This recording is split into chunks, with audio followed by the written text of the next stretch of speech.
Hi everyone, welcome back. I want to talk to you about Libra and specifically the Libra full moon eclipse that will be happening at the end of March in 2024.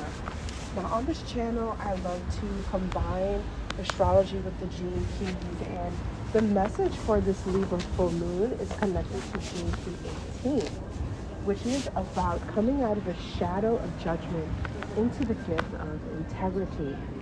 Now, in my personal chart, I've been studying Gene Key 17 and 18. They're considered programming partners, and they both have a lot to do with the criticism that one faces. Now, there's a lot to unlock here, but I want to talk specifically about those planning their 2024 and looking at that Libra full moon that's going to happen at 5 degrees Libra.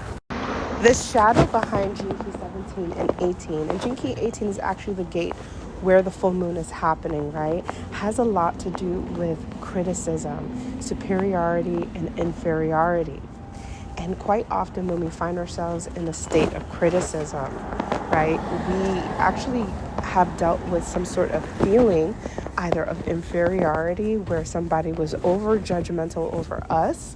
And so we kind of latch onto this criticism, or superiority where we actually defy the authority figures because they didn't take care of us well. And so we have to think and have our own opinions and be very attached to these opinions, almost from the place of mental survival. And I've learned so much about these gene keys over the past few weeks. And when I looked at 2024 and saw that the full moon eclipse, the first eclipse energy, is going to be happening in Gene Key 18, I had to make this video. You see, one of the lessons that I learned about dealing with criticism, especially when we go out into the world and you see the world is just full of opinions and full of criticizing, I started to ask myself, why is it that we need to criticize? What is it that we get off on criticism? Now, like I said, Gene Key 17 and 18, specifically 18, talks about how we tend to get in this critical mind, and it's pretty severe and very overly serious because of inferiority or superiority complexes. But the next thing to ask is, when somebody criticizes, right? When I criticize, when you criticize, is the criticism actually looking for something better to change? Or does the criticism thrive off of itself? For example, you criticize somebody who says a statement or wears a certain color that you don't like.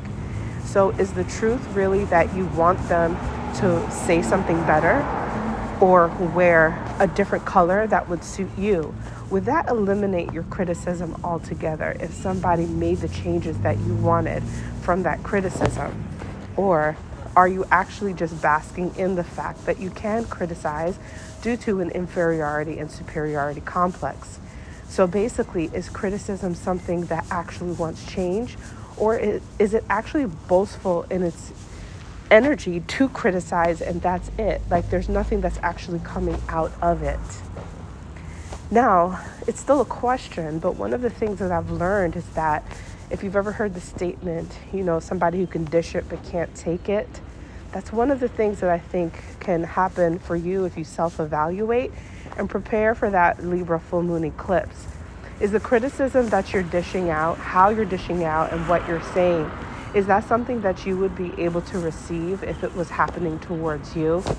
And what is it that you would do?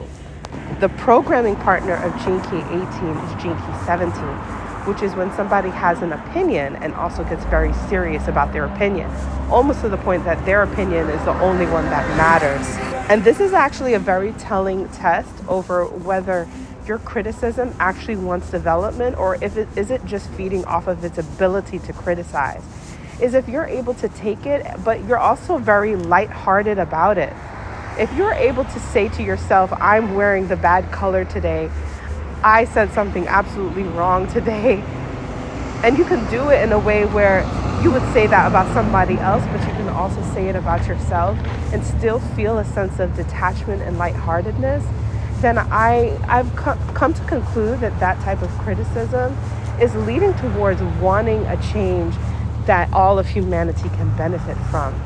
So the key with understanding harsh judgment and criticism is how strongly attached to it, are you? The people who are severely attached to their harsh judgment and criticism are usually the ones who are suffering deeply from this attachment. When you're able to receive a criticism and it's almost lighthearted, when you're able to talk about yourself like you would somebody else and remain lighthearted, this is what I think is connected to the gift of integrity that Gene Key 18 is all about. So on this Libra full moon that you're going to experience in March, I want you to remember that whatever the potent energy is that's leading you to criticize, to aim to stay lighthearted about it. Don't even focus too much on the details of what you need to say about somebody or what somebody needs to say about you, because that's basically going to play itself out in its own way. But if you can stay lighthearted about it, then you will ace this Libra full moon. And I'm very big on manifesting versus just predicting, right? Because manifestation is about you playing with the universe, but prediction seems to be something that you have no creative say-so in it.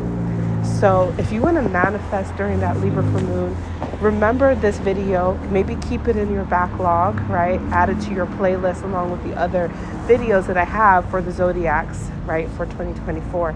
And remember the power of staying detached and lighthearted through the opinionated eye.